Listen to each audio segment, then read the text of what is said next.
Olá, minhas alunas maravilhosas do nosso curso Mulheres Superpoderosas. E para falar de poder, obviamente, a gente tem que falar também do poder da beleza. Quem é bonito? Quem é que tem a beleza que todo mundo cultua? Já parou pra pensar? Eu dou palestras por aí, vocês sabem, e numa das minhas palestras eu sempre pergunto: quem se acha bonito? Aí a turma se divide. Quem se acha vaidoso? Que é diferente de se achar bonito. E quem acha que Deus se importa com a beleza? Eu sempre pergunto isso porque eu gosto de ver como, na maioria dos casos, quando o auditório se separa, a maioria das mulheres não se acha bonita. E a maioria também não se acha muito vaidosa, não. E elas também acham que Deus não se importa com a beleza, o que eu acabo dizendo para elas que é uma falácia, né? Afinal de contas, o Deus que criou coisas bonitas, que tem um primor estético, sim se importa com a beleza. O problema é o padrão de beleza que a gente tem consumido nos últimos anos. Um padrão de beleza que é opressor, antes de tudo. Eu acho importante falar isso porque quem define o que é belo? Como foi definido o que é bonito e o que não é? Quando que você se olhou no espelho e diz eu sou bonita? Baseada no quê? Ou olha no espelho e diz eu não sou bonita? Baseada em quê? Há muito tempo eu venho prestando atenção nesses comportamentos femininos. Eu até trouxe algumas revistas, muitas revistas femininas do mundo todo. Faz cerca de 12 anos que eu pesquiso o comportamento feminino e uma das minhas fontes mais assim abundantes para você perceber a evolução ou a regressão são as revistas femininas que a gente consome. Hoje em dia isso está diminuindo por força da internet. O conteúdo que antes era aqui no papel, agora está no digital, mas a gente continua consumindo os mesmos ditames, as mesmas regras, os mesmos padrões. O que eu acho bastante interessante, ao mesmo tempo bastante preocupante, porque se na sociedade anterior, né, as mulheres que vieram antes de nós lutaram tanto por posição de trabalho, por salários, por justiça social, parece que foi ficando por último a questão da liberdade em relação à própria aparência, em relação à beleza. Eu tenho para mim que a beleza ainda é o último porão a ser aberto, na verdade, a última prisão da qual a gente precisa se libertar em termos de padrões e de inferiorização, porque ao mesmo tempo que a gente fala de beleza como algo para nos deixar bonita, na verdade é uma maneira de nos oprimir, é uma maneira de nos fazer sentir incomodadas com o que nós já temos, com o que nós somos. É claro que, precisa ser dito, os padrões de beleza sempre existiram, não é de hoje. Tem até esse vídeo muito interessante do BuzzFeed que ele mostra como o padrão de beleza foi evoluindo conforme as épocas. Você vê desde o Egito, passando por períodos em que a Europa predominou na civilização, você vai vendo o desenvolvimento dos corpos. Você pode ver aí que de mais esguios para mais atléticos, de mais estreitos para mais largos, mais arredondados. Mas é interessante, eu vou deixar esse link no PDF da nossa atividade de hoje, mas é interessante pensar que beleza, ou a maneira como a gente se enxerga, bela ou feia, tem muito a ver com o que a gente sempre ouviu. Obviamente, a noção de beleza varia de cultura para cultura. Se você for no Mianmar, por exemplo, você vai se deparar com uma cultura onde mulheres são bonitas conforme o tamanho do pescoço que elas ostentam. E para isso, elas fazem sacrifícios enormes para a saúde, desde pequenininhas são colocadas argolas nos seus pescoços para que elas fiquem assim, ó, com o pescoço bem comprido. E isso, obviamente, aumenta o seu valor de dote. Isso tem a ver com a possibilidade de casamento. Na China, por outro lado, você vai ver ainda nos cantões as mulheres sendo valorizadas pelo tamanho do pé. Quanto menor o pé, mais bonita ela é, mais atraente ela é. E para ficar bonitinho assim nesses sapatinhos fechadinhos, por dentro eles estão assim, quebrados, machucados. O governo chinês já tenta há alguns anos acabar com essa cultura, porque obviamente é extremamente doloroso para as mulheres, e desde menina elas são, né, o pé moldado, se quebrando para poder ficar pequenininho.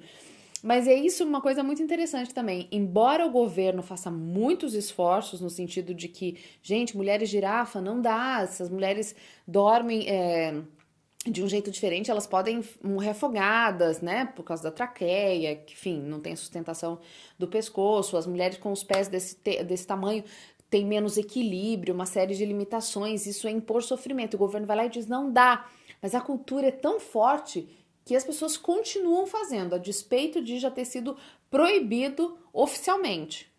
A gente viu a beleza, como naquele vídeo que eu mostrei antes, evoluir. Não sei se evolução seria a palavra, mas mudar os padrões de beleza. Hoje a gente chegou em dois padrões muito interessantes, porque são bem opostos. Um é aquele perfil que já vem predominando nos últimos 30 anos, de mulheres esguias, altas, loiras, padrão Gisele Bündchen, que é o padrão de beleza para o mundo, e é brasileira, né? O que complica ainda mais a nossa situação de brasileira, porque as pessoas olham para essas mulheres brasileiras, é assim, quando a gente sabe que o padrão médio da brasileira é na casa de 1,70 m, com mais de 1 m de quadril, cabelos cacheados, pele mais bronzeada, mais escura, e ao mesmo tempo que se vende de padrão exportação, é essa beleza, né, esguia e inatingível. A gente tem na última década também o padrão paniquete, que está surgindo com força. São mulheres muito musculosas, à base de hidrogel, muito definidas, com um corpo quase masculino. São padrões extremamente difíceis de se atingir, seja pela percepção genética, quer dizer, mulheres altas, magras e loiras não são maioria, então elas não podem ser normativas. A norma não é essa, são exceções à norma. São lindas? São, mas o resto não é bonito? E ao mesmo tempo a gente tem aí, né, também tem a questão dos músculos e tudo mais, que são padrões extremamente difíceis de se alcançar. E a gente tem sacrifício no meio disso tudo. Mas ao mesmo tempo que tem sacrifício, tem o que não se pode ter. Quer dizer, você não pode envelhecer, você não pode engordar. A obesidade e a velhice na nossa sociedade é quase um pecado, é um crime. Você não precisa nem envelhecer nem engordar. Você precisa se manter jovem. Quanto mais jovem, mais bonita. Quanto mais velha, você vale menos na sociedade. E isso é perturbador porque você acaba vendo que tem um tempo, um prazo de validade para a mulher. Isso é no mundo todo, mas em sociedades mais vaidosas, como a nossa brasileira, isso se sente de uma forma muito opressora. Você vê mulheres fazendo de tudo para eliminar as rugas, os pés de galinha, para segurar o que, obviamente, vai dar uma amolecida e caída. Isso sem falar que o consumo dessa beleza infantiloide leva a casos extremos de, por exemplo, cirurgias na genitália que são cada vez mais comuns, que é para diminuir os lábios, os grandes lábios, para deixar mais rosada a vagina, para extração total de pelos, como uma vagina de uma menina antes da puberdade. Porque uma vagina normal, que aliás é muito diferente, né, cada vagina, ela não é tão aceita porque ela está envelhecida. Isso me parece extremamente doentio. Extremamente doentio. Eu não sei o quanto você consegue perceber essas mudanças sociais, mas eu tenho percebido que na nossa época, na nossa geração, quando eu falo nossa geração, eu tô falando dessas mulheres entre aí 28, 30 e 40 anos, eu acho que foi a época que a gente mais recebeu bombardeio do que pode, o que não pode, de como deve, de quais os padrões que são aceitos, quais os que não são. Porque o que a gente vê é uma luta que vem começando, nos últimos 5 anos ela vem tomando força muito grande, até por conta dos direitos que já foram adquiridos previamente, de mulheres que querem ser donas do seu corpo. A gente vê muito mais representatividade do que vinha antes, é verdade, a gente vê mulheres mais jovens muito mais não ligando, e daí que eu tenho uma pochetinha, e daí que meus olhos são desse jeito, e daí que a minha cor é assim, e daí que meu tamanho é desse jeito. Porque elas foram empoderadas por toda uma cultura de direitos que se adquiriu. Mas a geração que está aí entre 28 e 40 anos, ela não foi empoderada assim. Ela ouviu a vida toda que ela precisa ser magra e bonita para casar, porque senão ela não vai ter valor, porque o tamanho de se vestir é 38, 40 já é grande, 42, 44, então, que ela precisa ter a boca cheia e carnuda e, obviamente, os procedimentos estéticos vêm aumentando cada vez mais. No Brasil, o ano passado foram realizadas mais de 1,5 milhão de cirurgias plásticas. Procedimentos menos invasivos, como botox e preenchimentos em geral, tiveram um aumento de 390% nos últimos 2 anos, de acordo com a Sociedade Brasileira de Cirurgias Plásticas. Se isso não é correr atrás do tal do corpo perfeito, eu não sei o que é. A gente fala que está melhorando hoje em dia porque tem inclusão. Quando a gente começa a olhar as revistas, são revistas de todo quanto é mundo, tá? Brasileiras, inglesas, a gente vê mulheres magras, muito magras, mulheres sempre dentro de um padrão. Você fala, mas Fábio, a gente vê capas, por exemplo, com a Gabi Amarantos, que é mais cheinha, mas só depois que ela emagreceu. Aí a gente vê, por exemplo, a modelo que é super famosa, a Ashley, que é plus size, uma revista. Aí a gente vai ter todas as revistas, mulheres magras, cabelos perfeitos, olhos grandes, bocas carnudas, cílios enormes, barriga trincada, pernas torneadas, corpos montados. E daí você fala assim, será que é por isso que eu tô tão insatisfeito com o meu corpo? Existe uma chance muito grande de ser isso sim. Isso porque a gente hoje tem acesso a mais comparações do que a gente tinha no passado. Minha mãe me ensina muito. Quem me acompanha sabe que eu valorizo muito todo o aprendizado que vem da minha casa. E o da minha mãe é um que eu sempre estou prestando atenção. Ela contava a minha mãe morava no interior da Bahia, eu mostrei uma vez nos stories para as pessoas, as feiras que acontecem, que é o ponto de encontro da sociedade daquele interior, assim, na região de Caatinga mesmo da Bahia, e durante as feiras, que aconteciam toda segunda-feira, é que as pessoas se viam, as fazendas eram longes umas das outras, as mulheres não se viam. Então, quando elas se viam, era uma vez por semana, e daí se olhavam, né? Obviamente, os vestidos, o que estava na moda, o que estava se usando no cabelo, mas eram poucos os padrões de comparação. Se a gente já não lê mais tanta revista como antigamente, né? A gente olha assim, não, eu preciso ter o peito da Kim Kardashian, mas ao mesmo tempo eu preciso ter uma barriga, né? Eu mostrei uma barriga aqui antes da Giovanna Eubank. Então, assim, ao mesmo tempo que eu não vejo tantas revistas, onde é que eu tô na maioria do tempo? No celular. Eu estou conectada vendo padrões que me são ditados. Esses padrões que são ditos, que são os bonitos, que a sociedade vem dizendo para você que é o bonito, são grandes gatilhos para a infelicidade e para a ansiedade, porque quando a gente não consegue atingir aquilo que nos é impossível, imagina se eu fosse querer parecer a Gisele Bündchen. Primeiro que eu ia morrer tentando, não ia conseguir, obviamente, e aquilo ia gerar uma fonte de ansiedade, de infelicidade, que me seria impossível ser feliz comigo mesma, porque eu estaria sempre em busca de uma coisa que é impossível para mim. Às vezes, até coisas pequenas. Ai, quero uma boca carnuda. Eu tenho medo de agulhas, eu tenho medo de cirurgias. Fiz questão de ter parto natural, que era para não ter nada de intervenção médica. Então, não dá já para mim a tal da boca carnuda, já não dá para mim aplicar um botox. Aí eu tô vendo todo mundo de testa lisa, de bocas infladas, de cílios enormes, e eu vou perdendo cada vez mais a referência do que é ser natural e único, porque todo mundo vai ficando muito parecido. São unhas enormes, são cabelos sempre, né, daquele jeito, daquela cor, são bocas enormes, são cílios enormes. E se você não aparece daquele jeito, ou seguindo, né, a cópia do mundo todo, você é o diferente não é muito aceito. Isso porque a gente tem que se adequar. Essa visão de que a gente tem que estar dentro desses padrões não deixa de ser um fruto do machismo. A mulher como posse, a mulher como produto, ela acaba virando isso mesmo, um produto a ser consumido. Então você tem que ter o corpo X para ser desejável. Para ser desejável por quem? Por alguém que vai te desposar. Porque se você não tiver o padrão de atração, então eles não vão te querer. E sem um par você não é ninguém. E daí você fala, mas Fábio, isso é uma questão de gosto, uma questão de opinião. Opinião não se discute. Se discute, sim. Opinião e gosto se discutem, principalmente porque gosto e opinião a gente constrói a partir da cultura e do que nos foi ensinado.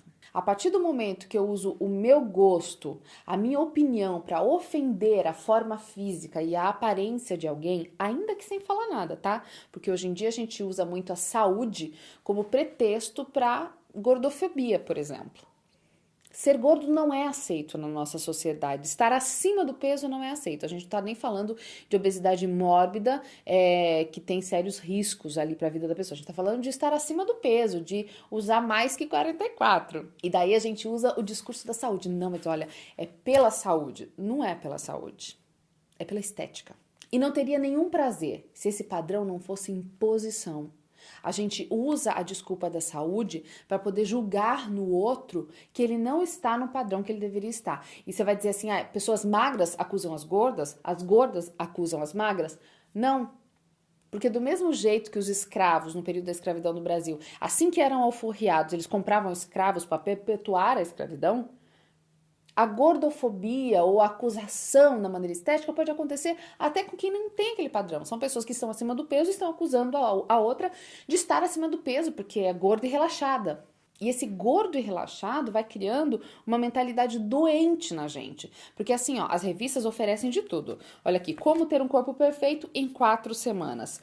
Pernas e bundas quentes, hot, sensuais, em um mês. Você pode consertar isso, a questão da gordura? 25 maneiras de emagrecer no verão. Cabelo perfeito, pernas perfeitas.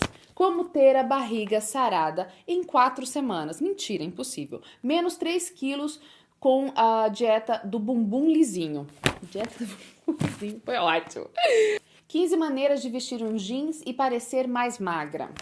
Vamos fazer mais exercício esse ano? Pernas tonificadas já. E por aí vai. A gente vai vendo uma série de dicas, de guias, de soluções para você ter o corpo perfeito. Aí você pensa, se tem tanta coisa para eu ter o corpo perfeito, shakes e tratamentos e academia, né? Por que eu não tenho? Então eu sou um relaxado, então eu sou uma relaxada, eu sou alguém que não consegue, eu sou fraca, eu sou gulosa, eu sou uma pessoa falida, eu sou uma perdedora. Porque se existem tantas soluções, tantas medidas para eu ter o corpo perfeito, seja ele muito magro, seja ele muito musculoso, mas o perfeito, e se eu não estou conseguindo, então é porque eu não valho muita coisa. E essa diminuição de você mesma novamente reforça a ideia de que você não é bonita ou não é bonita o bastante. E isso é muito cruel. Eu tinha um comportamento que eu venho mudando, e quando eu digo venho mudando, é porque não é de um dia para o outro. Eu tenho 35 anos, eu levei 35 anos de bombardeio do que é um corpo perfeito, do que é um cabelo perfeito, do que é, enfim, um padrão estético aceitável. Obviamente, quando eu me dei conta de que tudo isso é uma grande opressão e eu quero mudar, eu vou racionalizar.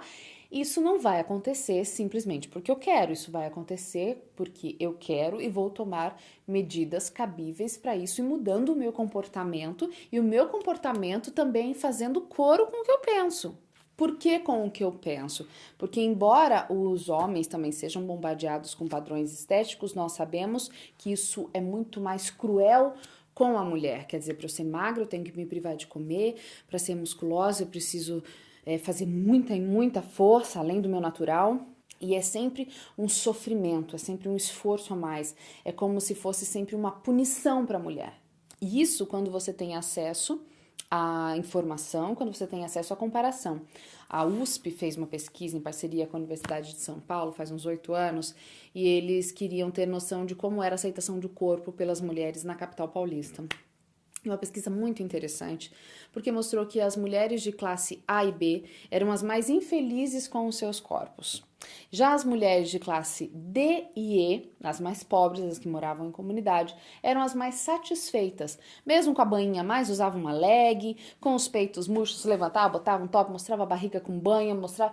E elas não tinham problema, porque elas viam no corpo delas, elas viam a bênção de ter reproduzido, de ter carregado seu filho, de trabalhar, braços fortes, pernas que me levam para onde eu preciso ir. E a contemplação do corpo era diferente por causa da percepção que elas tinham do que elas podiam fazer com aquele corpo. Só que isso vem mudando por causa da internet, de novo. Por causa da maneira como eu absorvo o que é bonito. Eu tava falando que algumas coisas eu tenho mudado no meu comportamento porque eu percebi que me fazia mal e eu estava entrando nessa opressão.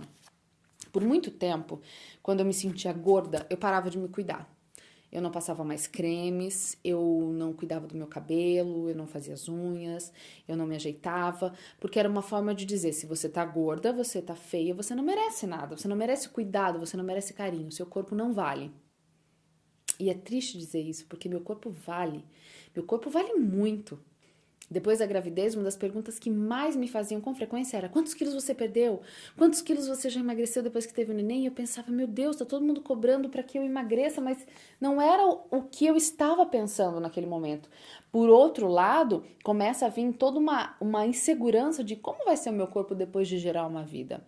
E eu tenho que lembrar todos os dias que meu corpo é isso, um gerador de vidas. O meu corpo é perfeito, sim. O meu corpo é perfeito, ele não atende os padrões de corpo ideal? Não, eu sou mais baixa do que eu deveria ser, eu sou mais gorda do que eu deveria ser, meu cabelo não é tão bonito como deveria ser, nem a minha pele é tão perfeita. Eu tenho manchas, eu tenho melasmas, minha barriga tá mole depois da gestação, não que ela fosse muito trincada antes. A minha bunda não tá dura e nem definida e tá tudo bem, porque meu corpo maravilhosamente gerou a vida do meu filho. Quero voltar a caber nas minhas roupas antigas? Quero, claro. Não é só uma questão de... É uma questão de economia, uma questão de autoestima. Mas é mais do que isso. É olhar pra mim com carinho. Fábio, você está acima do peso? Estou. Mas eu passo meus cremes, eu me cuido, eu me embelezo pra mim. Como uma forma de carinho pra esse corpo que é meu. Eu sou esse corpo. Essa ideia de que a gente tem de que existe um corpo, uma alma e tal, faz a gente tratar das coisas separadamente, mas a Bíblia diz que nós somos uma alma vivente, é tudo integrado, que o Espírito Santo quer habitar no meu corpo, esse é o entendimento cristão que a gente tem. Se o Espírito de Deus quer habitar no meu corpo, quem sou eu para querer sumir dele, para querer mandar ele embora, para querer que ele vá para o espaço? Se amar, se cuidar é um processo de construção. Porque eu não sou um produto que tem que se adequar às regras e aos padrões impostos para ser bonito. Se o outro não me acha bonito, o problema é do outro, não é meu. Se o Instagram diz que bonita é aquela pessoa super magra e super esportiva e eu não sou essa pessoa, o problema está com o Instagram, não está comigo. Odiar o próprio corpo é mais comum do que você pensa. É a pessoa que se abandona. E existem pessoas super vaidosas que na verdade não se acham bonitas. O que pode parecer um contrassenso, a gente pensa, não, quem se acha bonito super se cuida, quem se cuida porque se acha bonito. Não é verdade. Existem mulheres aprisionadas na ideia de ter que ser bonita, de ter que ser jovem.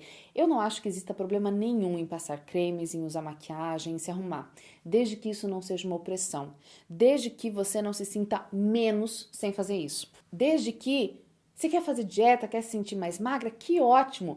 Mas se a comida virar um motivo de doença, de dor, de sofrimento, o exercício físico for uma punição, um castigo, isso não tá legal. Porque você está se rendendo a uma opressão. E esse é um processo de construção diária. Porque você pode estar ouvindo aqui comigo, pode estar falando, nossa, Fábio, é verdade, puxa vida, eu nunca tinha pensado dessa forma, eu não quero ser um produto, eu não quero ser um produto de consumo para os outros, eu não quero achar que só fulana é bonita e eu não, eu quero me amar mais, eu quero cuidar de mim.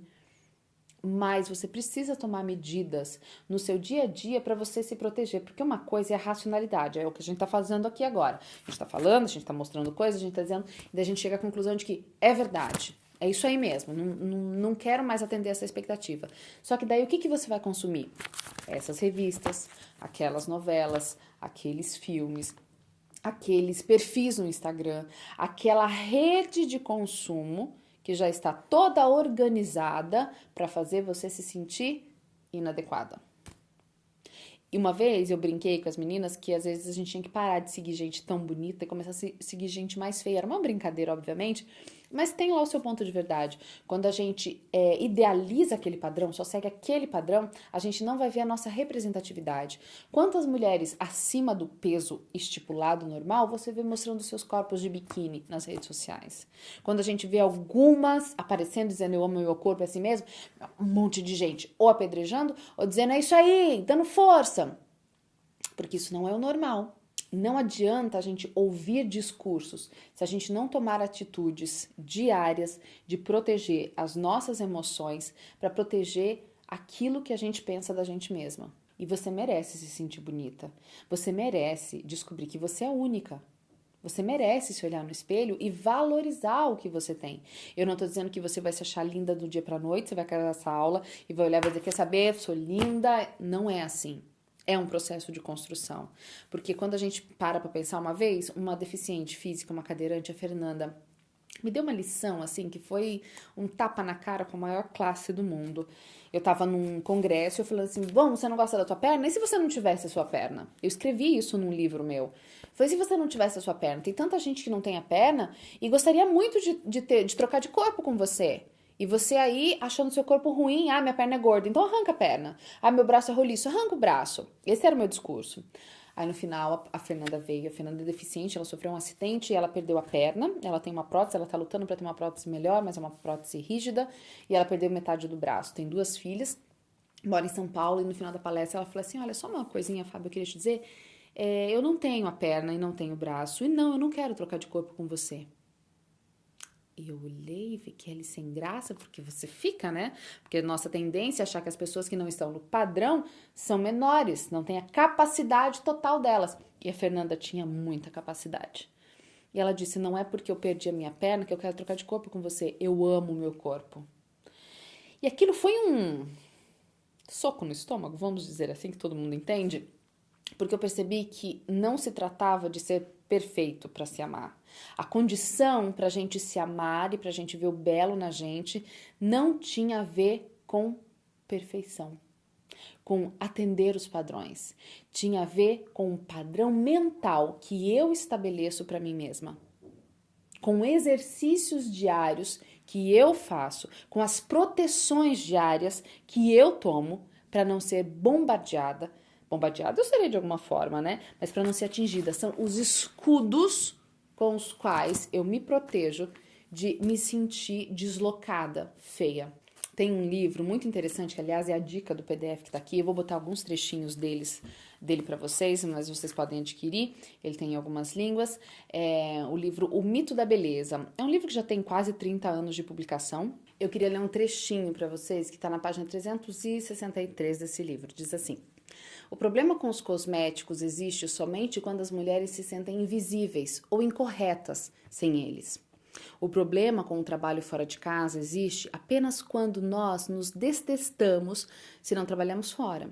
Quando uma mulher é forçada a se enfeitar para conseguir ser ouvida, quando ela precisa da boa aparência para proteger a sua identidade, quando ela passa fome para manter o emprego, quando precisa conquistar um amante para cuidar dos filhos, é exatamente isso o que faz com que a beleza doa.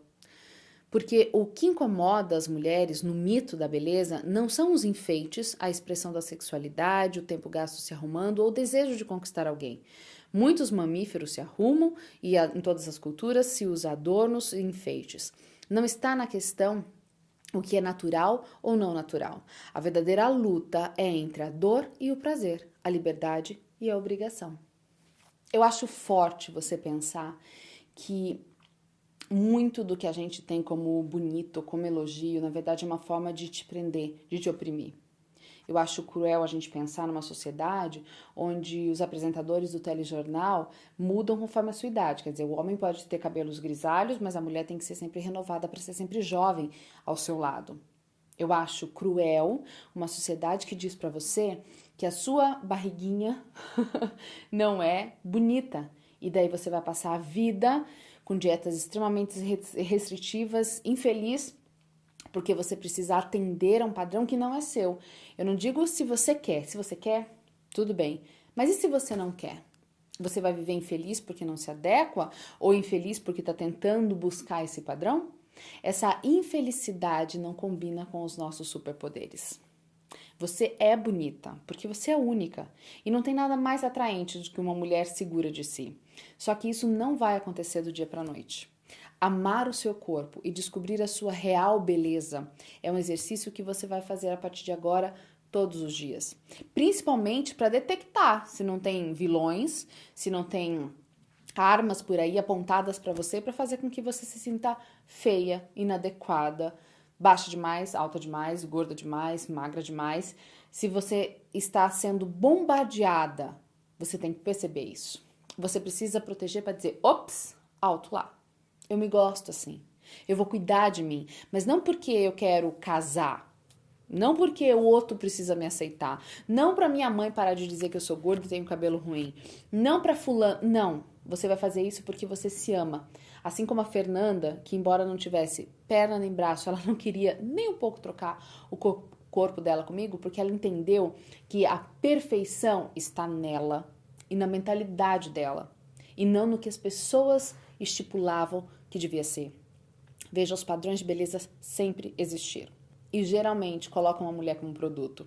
Em sociedades mais pobres, por exemplo, mulheres gordas são exibidas pelos seus maridos, porque significa que eles tiveram dinheiro para dar de comida para ela, por isso que ela tá gorda assim, ó que bonita, luzida. Em sociedades mais ricas, ter acesso a produtos que emagrecem ou mais caros para fazer dieta e tudo mais, é exibido também, porque é uma maneira de você mostrar status. Se você não quer mostrar nada disso, se você só quer se amar e se respeitar, e se você quer ficar feliz com quem você é, porque você pode melhorar, mas você precisa mudar tudo? Será que você precisa mudar tudo? Tá na hora da gente rever O que nos faz pensar que somos feias, o que nos faz pensar que somos bonitas. Tá na hora de você parar de se odiar. Talvez se você não se odeia, então começar a se amar de verdade e valorizar o que é único, o que é só seu. Essa beleza que é só sua. Afinal de contas, quem foi que disse o que é bonito? Quem determina o que é feio? Quem foi que disse que não tem tanta beleza em você? A gente se vê na próxima aula. Não esquece de olhar o PDF, ler o que eu vou colocar aqui de artigos para vocês e fazer as atividades, tá bom? Um beijo grande e a gente se vê logo mais. Tchau, tchau.